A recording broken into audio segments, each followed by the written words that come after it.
Anyari kay Junior, napapraning na daw diyan sa Malacanang. Naku po, ayon dito sa post po ni Doc Loren Badoy, may nag-send sa kanya na PSG. Naku, PSG? Bakit kailangan siyang mag-send ng ganyang mga update? Parang ano daw, parang si Junior ay takot na takot dyan sa mga nakasuot na itim. Nako, mukhang hindi pa rin nakamubon doon sa nangyari sa Mindiola. Parang apektado siya doon ah. Kinakabahan na ba? Natataranta na ba? O eto sa sinin po kay Doc Loren Badoy. Ayan, ito po yung sinin sa kanya. Kalain mo Malacanang area lockdown. Anyari na. Lockdown agad.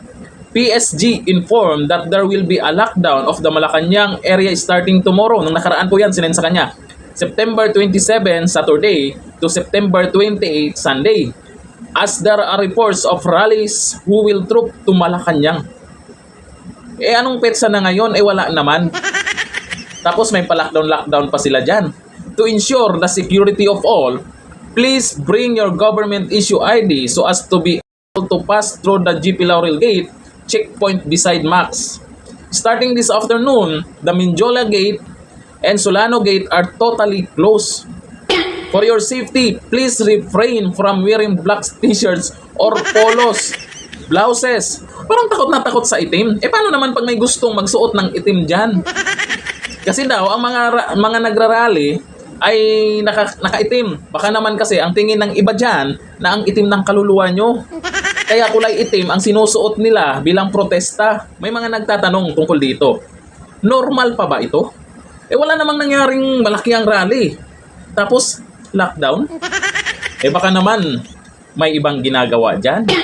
O eto po, ayon sa mga netizens, sa nangyari po o sa ginawa po dyan sa Malacanang.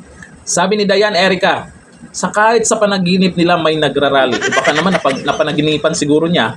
O baka naman hindi makatulog. O, di ba walang tulugan? Baka hindi nakatulog. Ang nasa isip, paano pag nag-rally at mas malaki pa yung naganap na rally nung September 21. Nakikita niya yun kung gaano kagalit yung mga nandun. Yun nga lang, yung iba ay sinabayan ng kung sino yung sumabay doon para manakit ng mga kapulisan. Paalala po, yung mga kapulisan, hindi po natin yan kalaban. Kung galit talaga kayo, kung ano yung ginawa nyo sa kapulisan nung September 21, doon nyo gawin yan sa mga buhaya mismo. Doon sa bahay nila. Hindi yung mga kapulisan natin yung sasaktan nyo. Tahimik lang yung mga yan, pero hindi po bulag ang mga yan. Alam nila yung katotohanan. Yun nga lang, yan po yung trabaho nila. Kasi nung September 21, nung naghahabulan, nasa gilid kami noon ng kalsada kasi para hindi kami madamay doon sa habulan. May mga nakaitim din doon. Ang sinisigaw nila na tuta itong mga kapulisan. Hindi naman. Ewan ko lang kung pareho tayo ng paniniwala. Pero dapat sana ang tutukan po natin yung mismong mga buhaya. Yung mismong mga magna. Kasi yung mga kapulisan na yan, biktima din yung mga yan. Isa din po sa nanakawan yan.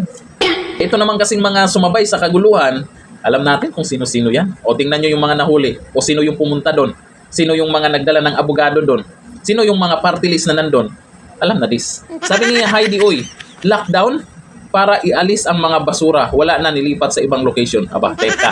Yan ba yung basura na sinasabi na nakamaleta? Ay baka hindi naman. Grabe naman kayo pag lockdown, ganyan-ganyan. Ano daw doon sa nakasuot daw na itim?